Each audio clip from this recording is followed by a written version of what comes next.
Bonjour à tous et à toutes, j'espère que vous allez bien, que votre semaine s'est bien passée. Nous voici donc entrés dans l'énergie du printemps, du renouveau, de la renaissance.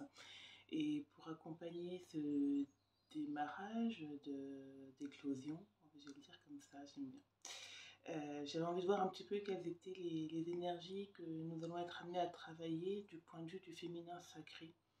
Donc je rappelle que le féminin sacré, c'est plutôt l'énergie que nous avons tous, hommes comme femmes, et qui généralement nous porte vers justement la renaissance, la créativité et tout ce qui est mise au monde de quelque chose, en tout cas. Donc pour ce faire, je m'étais aidée de 3 oracles. En fait, ce sont les 3 oracles que j'aime utiliser à chaque changement de saison. Donc le premier, c'est l'oracle de la rose. Je ne sais pas si on voit un petit peu l'oracle de la rose de Rebecca Campbell. Je vais vous les présenter au fur et à mesure que je lirai le message. Donc de cet oracle m'a été donnée la carte des frères de la rose. Voilà, les frères de la rose. Donc effectivement, comme je vous dis, quand on travaille avec le féminin sacré, on travaille avec les deux polarités. Donc ces frères de la rose viennent nous parler évidemment de l'énergie du masculin sacré, qui n'est pas forcément un masculin viril en soi tel qu'on pourrait l'entendre dans nos sociétés, mais le masculin sacré renvoie plutôt à la capacité de passer à l'action. Donc il est plutôt demandé là justement aux énergies féminines, à notre part féminine, de prendre alliance avec son masculin sacré, sa part masculine, pour passer à l'action, mais dans une action qui soutient, une action qui protège aussi, donc une action qui est vraiment orientée vers un objectif structuré. Pour aller plus loin, j'ai donc forcément, puisque nous sommes toujours dans le temple de la rose, fait appel à l'oracle de Marie-Madeleine, de Hélène Huck, pour qu'elle puisse nous en dire un petit peu plus de son point de vue à elle, elle qui incarne le féminin sacré par essence même. Et donc, 3 cartes sont sorties pour Marie-Madeleine. Je vais vous les donner dans l'ordre. Voilà, je viens de les remettre dans l'ordre. La première, le flacon d'albâtre, qui a été suivi par l'étoile du Verseau, puis par l'Égypte éternelle. Donc le flacon d'albâtre, pour la petite histoire, c'est ce flacon très, très précieux, parce que l'albâtre est une matière blanche précieuse, dans lequel on mettait du parfum, et en l'occurrence dans lequel Marie-Madeleine avait mis de l'huile essentielle, la fameuse huile essentielle avec laquelle elle avait oint Yeshua dans la Bible. Et en fait, ce flacon d'albâtre vient nous signifier ici que ce qui ne nous brise pas nous rend plus forts. Et que même si notre flacon d'albâtre a été brisé, nous pouvons toujours, avec des fils d'or, le recoller, le reconstituer. Et par essence, donc, rien n'est perdu. Je vais lire le message que Marie-Madeleine transmet dans le livre de l'oracle. Donc le message qu'elle transmet avec cette carte. Chère âme, selon la loi duelle qui régit ce monde, le plus grand amour va souvent de pair avec les plus grandes souffrances. J'ai moi-même durement été éprouvée à ce sujet, et je voudrais aujourd'hui te dire que c'est en honorant les blessures du passé que tu façonneras la force du présent.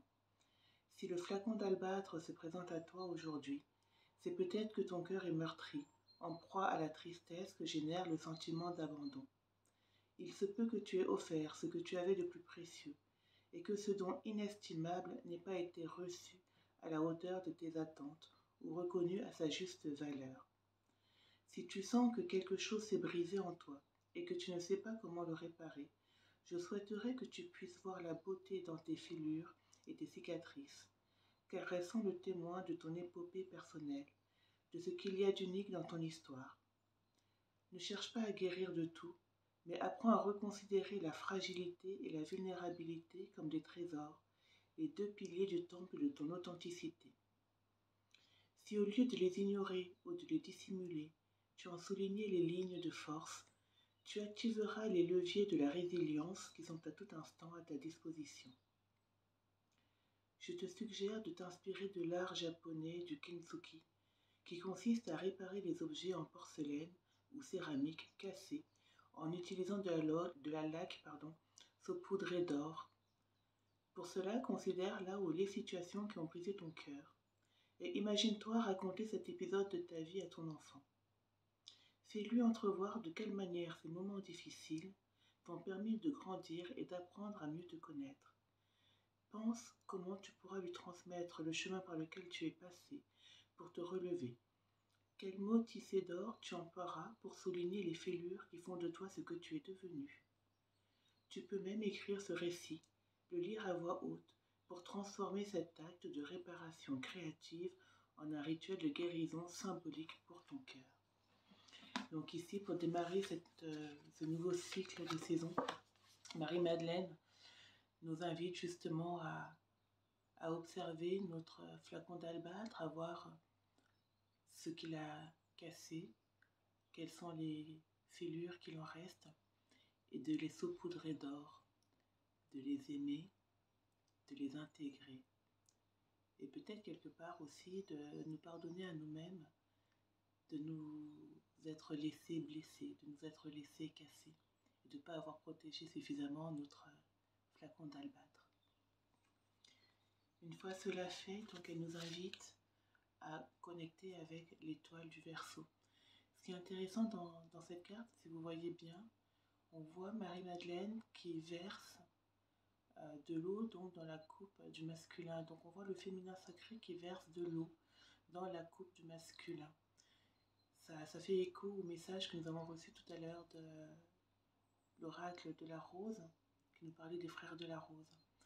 Une fois nos blessures pensées, une fois nos blessures saupoudrées d'or et d'amour, nous pouvons passer à l'action, nous pouvons passer le relais à notre masculin sacré pour qu'il puisse passer à l'action. Et dans la troisième carte, elle nous demande de nous rappeler de l'Égypte, de nous rappeler de Kémet, l'Éternel, donc autrement dit l'Égypte antique.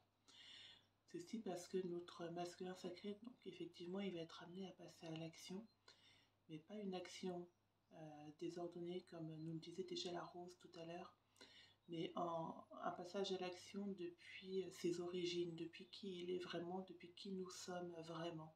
C'est depuis cette place de notre véritable identité que Marie-Madeleine nous pousse à agir sur ce printemps en alliance, dans l'alliance, du masculin et du féminin sacré. Donc ça, c'était le message reçu de Marie-Madeleine et de l'oracle de la rose.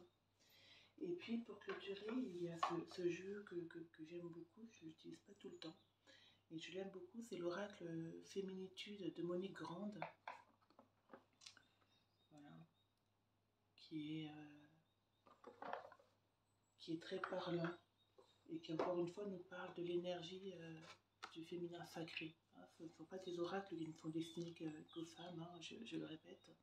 C'est vraiment des énergies qui viennent parler à notre polarité féminine à tous. Donc cet oracle m'a parlé de la carte du roi. Voilà. Donc ces deux couronnes qui sont en dualité. Et là, pareil, je vais vous lire le message de Monique Grande par rapport à cette carte parce qu'il est à la fois très beau et très long. Donc je vais, enfin très long, il est assez long. Donc je ne vais pas inventer, je vais vous le lire parce que je trouve qu'il est très porteur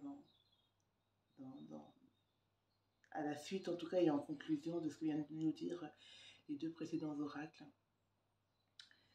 Donc les mots-clés de cette carte déjà sont centrage, responsabilité, volonté, implication, compétence et puissance.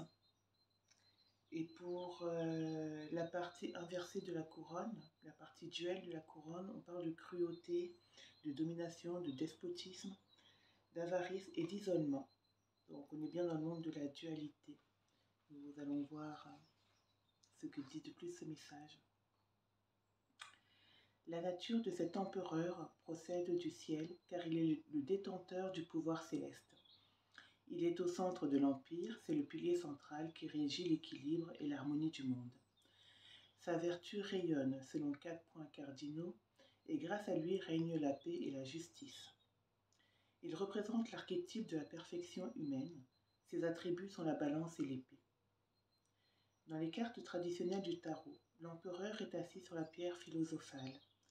Cette pierre mystérieuse, qui est l'objet de la poursuite des sages, se rapporte à la perfection réalisable par les individus. Les 2 couronnes de cette carte évoquent le pouvoir du roi, qui, comme un prince de ce monde, règne sur le concret. Ses trésors sont enfouis au fond des cavernes souterraines et sont soigneusement gardés. Ces trésors représentent la connaissance et l'immortalité. Comme des dépôts spirituels, ils brillent de 1000 feux, cachés au cœur de notre vie intérieure.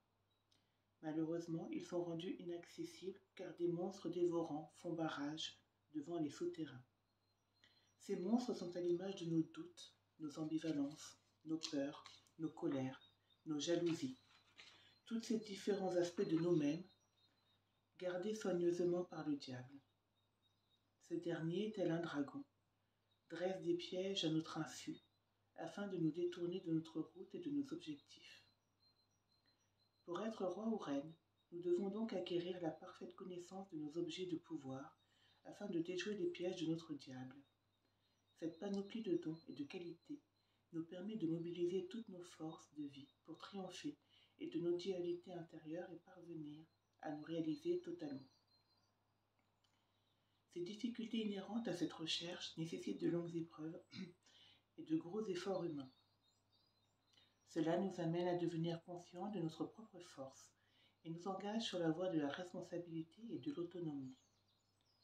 La dualité de cette carte réside dans le fait que le pouvoir royal cache 2 aspects. Un côté lumineux et rayonnant si le roi est bon conseiller et s'il est au service d'un idéal de bonté. Il peut ainsi mobiliser toutes les énergies spirituelles pour une volonté d'action bienveillante pour le monde. Un côté sombre, si ce roi ou cette reine tombe dans les pièges du pouvoir de l'ego, la couronne risquerait alors de chuter dans les sables mouvants de la domination et de la tyrannie. L'énergie de la carte du roi attire notre attention sur le bon usage du pouvoir. Seriez-vous roi, reine de cœur, ou bien êtes-vous le roi tyran dont parle cette carte, et qui vous pousse à exprimer votre puissance de façon excessive? Seriez-vous tenté d'utiliser la bague à poison pour parvenir à vos buts? Visitez la carte de la maléfique et redécouvrez le pouvoir de l'humour comme celui de l'amour. Vous êtes à coup sûr une femme de leadership qui emmènera les autres hors des sentiers de la routine et de l'ignorance. Cependant, la carte du roi vous suggère de faire bon usage de votre pouvoir. Gardez une conscience intégrale et apprenez à déléguer. Donc voilà le message de cette carte du roi. Excusez-moi, je suis un petit peu fatiguée. Donc effectivement, cette carte vient vraiment à la suite finalement et vient vraiment conclure les 3 tirages précédents.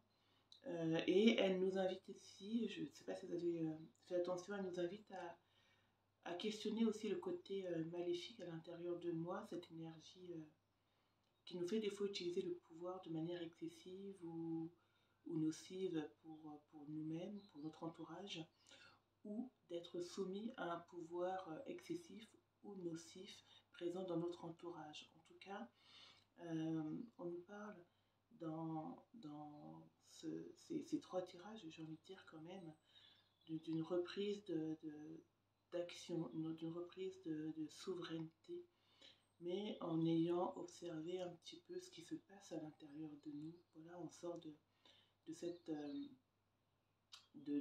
partie de cycle qui nous a invités à l'introspection avec l'hiver, pour arriver dans un nouveau cycle qui va nous amener à manifester à l'extérieur ce qu'on a intégré durant cette phase d'introspection.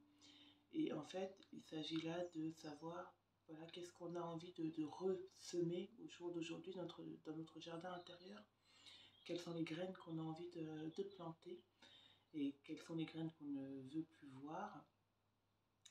Et donc c'est pour ça que justement, il va nous falloir profiter encore un petit peu de ces quelques jours de début de printemps pour vraiment finir d'interroger notre flacon d'albâtre et de passer le flambeau, le relais à notre énergie masculine pour pouvoir agir tel un roi, telle une reine, mais dans une action bénéfique pour nous-mêmes. Et une action bénéfique qui du coup s'expandra à l'extérieur dans le monde, en n'oubliant pas voilà, d'où nous venons, qui nous sommes, en n'oubliant pas d'entendre un petit peu ce que nous dit aussi notre voix intérieure sur qu'est-ce qui nous fait vraiment plaisir et de quelle place nous sommes libres d'agir, depuis quel espace intérieur nous sommes libres d'agir. Donc voilà, j'espère que ces messages de ces 3 oracles auront résonné pour vous et vous seront utiles tout au long de ce printemps, parce que ce sont les énergies qui vont nous porter tout au long du printemps. Voilà. Bonne journée à vous, à bientôt. Au revoir.